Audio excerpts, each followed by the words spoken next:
Today we're sitting with Karen, a star UX designer at Adobe Creative Cloud. But a couple of years ago, she was just another UX applicant. In today's session, we're going to ask her some of the common interview questions she answered while applying for a UX job. How did you get started in UX design? I had the intention of being in the healthcare field when I was studying in college. I was taking a lot of the health classes and science courses, and I was actually in the field for almost 3 years. I was an analyst and I was doing a lot of data work, and I found that something was missing.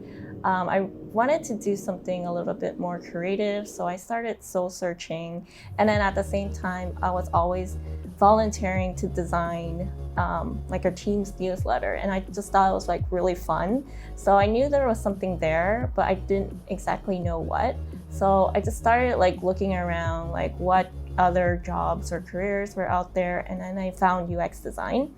And then the more I learned, the more fascinated I was. I just couldn't really get it out of my head. I love how it was about very methodical process, like research driven, and ultimately just trying to help people create the best experiences. It took me a while, but I just like kind of contemplated and realized that this was what I was meant to do. So I quit my job and enrolled in like a UX bootcamp. And then from there on, I just try to learn as much as I can, try to learn all the methods and the principles. I'm really grateful that I got the opportunity where I am now. And I'm just so lucky to work with really smart people on really interesting problems as well. What is your design process like? My design process is usually broken down into 3 parts. There's the research part, and then design, and then iteration.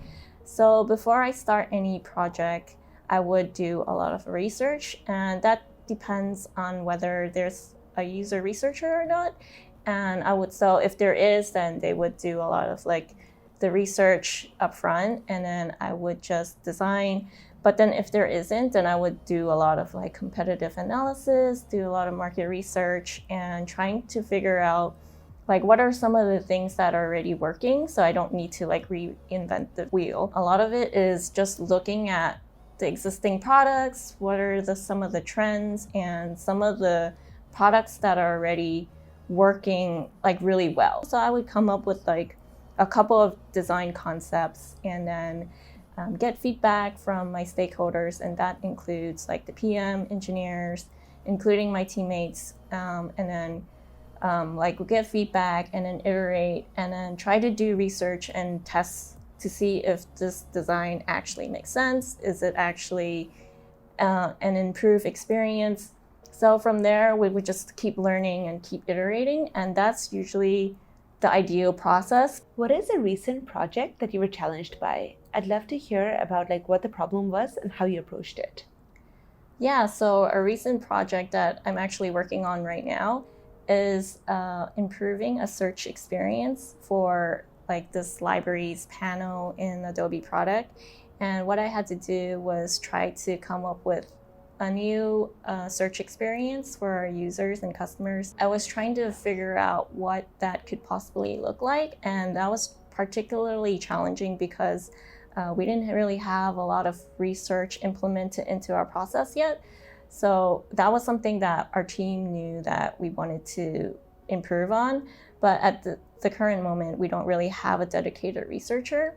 So what I did was I went on Twitter and I tried to be really proactive and try to recruit users that way. And I just tweeted like, hey, are there any Creative Cloud library users? I would like to talk to you. So from there, I actually learned a lot from our customers, and I understood like the ways they worked and who these people were to begin with.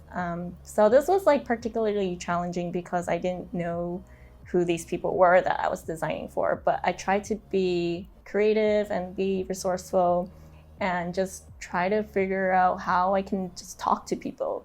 Because when you talk to people, you can significantly just enhance your designs by tenfold just by understanding what like some of the workflows are for these people. And we're continuously trying to improve the process right now. We're trying to bring people in to test and to validate. That's pretty important. How do you measure success in UX design?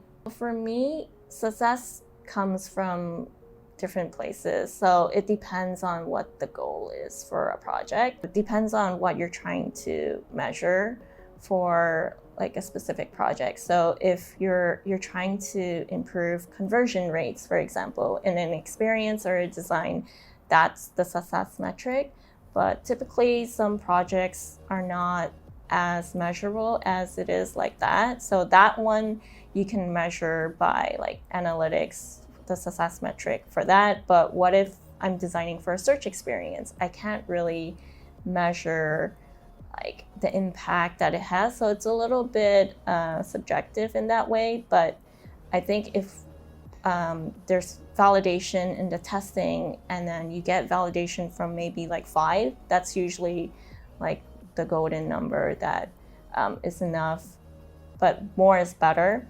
So if you search and like you try to improve like a search experience and it's actually working and people can get to what they can do, that's one of the success metrics that I look for. And just overall like improved workflow is another metric that I would look for. How do you usually work with engineers and product managers? I'd love to hear about some experiences of disagreements or other kind of conflicts you had with them and how you resolved those. I have pretty good relationships with the engineers and product managers. So typically it's a very collaborative process. And with the PMs, we would try to collaborate.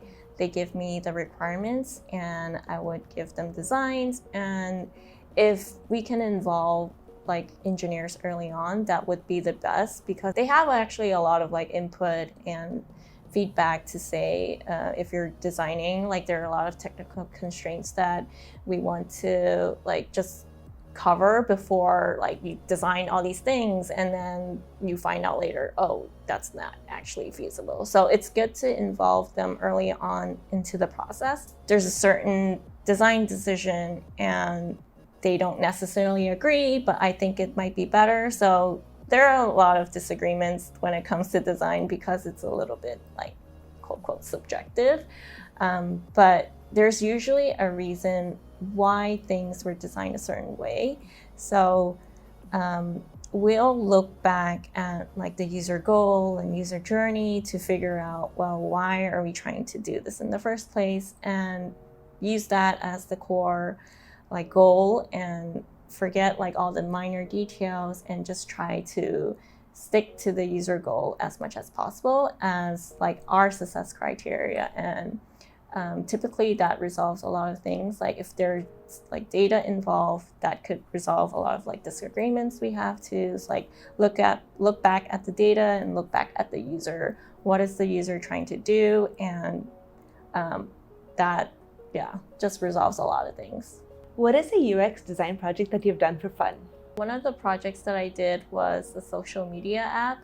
I just thought that there was a problem with like hanging out with my friends because as a working professional, I'm super busy and I don't like scheduling and planning. And the way that it currently is right now, you have to look at your own calendar and then ask your friend, hey, what's your availability like? And then they would have to look at their calendar. So this whole process of just trying to hang out with your friends is really difficult. So I created this social media app where people can just turn on a switch and let your friends know that you're free. So that eliminates the whole like scheduling like hassle, and it just makes it a lot more easier. So that was something that I just like made for fun, and I just thought it was like a really interesting project because this is like one of the problems that I think a lot of people are having. And I think that hanging out with your friends is an opportunity for like happiness and joy. And if we can make that experience easier, then it would increase our overall like health and well-being.